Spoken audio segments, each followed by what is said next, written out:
Bismillahirrahmanirrahim, dear viewers. You see, my student study at the room. They are preparation for coming monthly examination. Every student very attentively to the study. You see, they are good students. They will be good results in the annual examination. Not only annual examination, but also every examination will be a good at the madrasa, any competition. For this reason, they will practice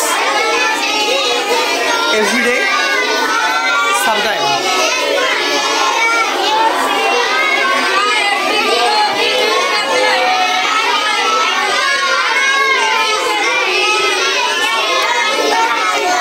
English is not hard subject, it is easy. If a teacher will be teach good capacity for the student, may Allah help them.